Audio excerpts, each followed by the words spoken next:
Grievous, the Kaleesh warrior who rose to become the supreme commander of the Separatist droid army during the Clone Wars, struck fear throughout the Galactic Republic, as his ruthlessness and ingenious prowess in planning for battle made the Separatists a legitimate threat to overthrow the Republic. But Grievous did not only pose a threat to the Republic's clone army, as his cybernetic implants also allowed him to successfully take on the Jedi in combat, where he was able to emerge victorious on numerous occasions, thereby allowing him to add the lightsabers of the fallen Jedi to his collection as trophies. But how did Grievous receive the cybernetics that allowed him to become such a fearsome warrior during the Clone Wars? In this installment of the Canon Versus Legends Series, I will describe the difference between the journey and reasoning for how Grievous became a cyborg as seen within the canon, and how it happened in Legends. Let us start with the canon version of events. Originally from the planet of Calee, Grievous was a Kaleesh warlord prior to the Clone Wars.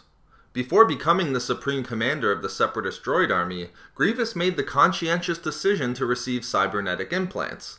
That is, it was his choice to make the transformation into a cyborg. Grievous's reasoning for doing so was to increase his prowess and abilities in combat. Therefore, to achieve this goal, Grievous chose to have a significant portion of his original body replaced with cybernetics. After being rebuilt into the cyborg that we all recognize from Revenge of the Sith, only a very small amount of his original body remained.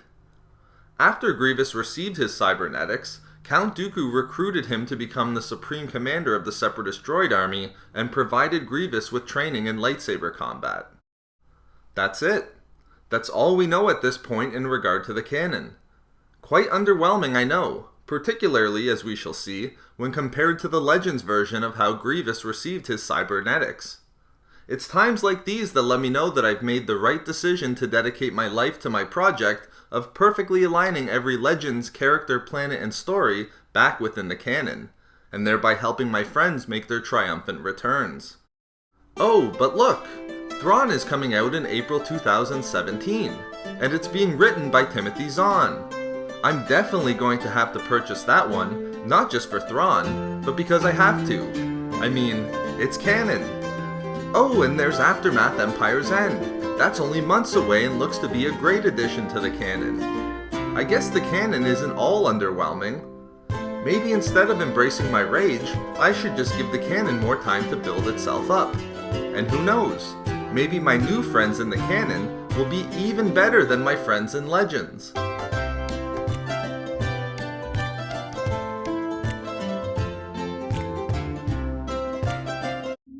Wait a minute. What's that? Something seems to be calling out to me.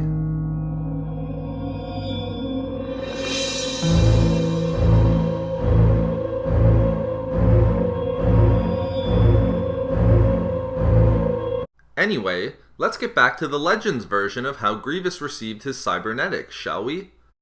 To understand how Grievous received his cybernetics in Legends, it's important to understand Grievous's early life, where he wasn't born Grievous, but rather as Kai-Min-Jai Sheelul, on the planet of Calee.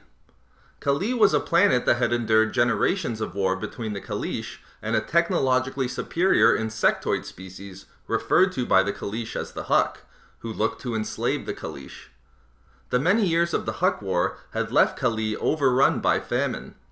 Sheelul had proved himself to be an exceptional marksman and accomplished sniper by the time he was only 8 years of age, and by the time he was 22, he had killed such a high number of Huck that he was considered to be a demigod by the Kaleesh. During the Huck War, Sheelul met a female Kaleesh named Ronderu Kumar, who went on to become his closest companion, resulting in a strong bond between the two and a partnership that defeated the Huck numerous times throughout the war. When Kumar died at the hands of the Huck later in the war, he was driven into a horrendous psychotic depression and was inconsolable. Nothing that he did allowed him to fill the void caused by her death, and he could not abolish his grief. Therefore, realizing that his destiny was to mourn Kumar for the rest of his life, he abandoned his old identity and accepted a name more appropriate for a man destined to only grieve his friend. He thereby became Grievous for the rest of his life. Following the adoption of his new identity, Grievous succeeded in pushing the Huck from Kali and was in a position to successfully push the Huck from their colony worlds until the Huck turned to the Galactic Republic for assistance, which also saw the intervention by the Jedi. This resulted in a number of large fines and embargoes to be placed upon the Kalish, and caused them to fall into such crippling poverty that many on Kali starved to death. It wasn't until the arrival of Sandhill, the chairman of the intergalactic banking clan, where a positive end to the plight of the Kalish looked attainable. Recognizing the tremendous skills of Grievous, Sandhill made him an offer. Grievous would become an enforcer and collections agent for the banking clan, and the banking clan would take on the massive debt of Kali. Reluctant at first, Grievous ultimately accepted the deal as a means to benefit his homeworld. Grievous excelled in his new role within the banking clan, and Kali's dire situation was alleviated as its trade was revived. However, after learning that the Huck had vandalized the sacred burial ground of the Kalish, and after the Republic took no corresponding actions, Grievous decided to abandon his contract with the banking clan and to rededicate himself to the defense of his people, thus enraging Sandhill with this decision. Although Hill's first thought was to assassinate Grievous, he devised a plan with his allies Poggle the Lesser, Count Dooku, and Darth Sidious that would ensure that Grievous would serve them on a permanent basis. After returning to Kali, Grievous boarded his troop shuttle, the Martyr, in an effort to reignite the Huck War.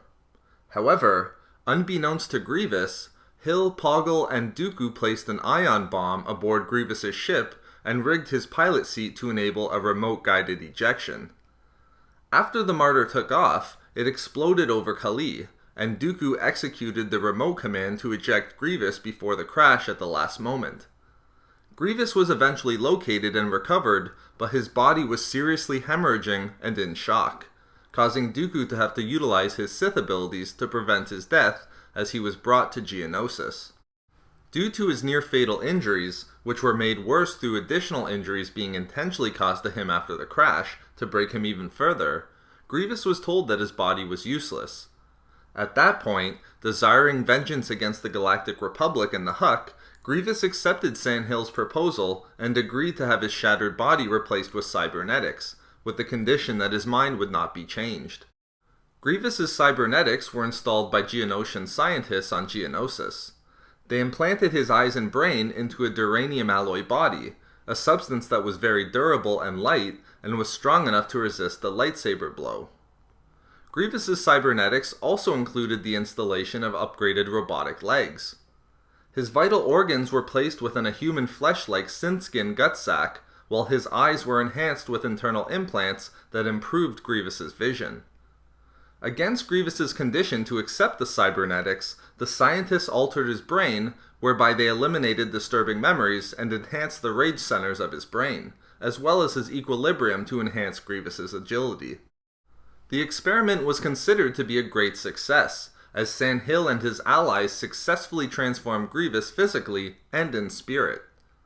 Following Grievous's enhancement through the Cybernetics, a pleased Dooku gave Grievous the title of Supreme Commander of the Droid Armies, and he would integrate Grievous into his plans to destroy the Galactic Republic.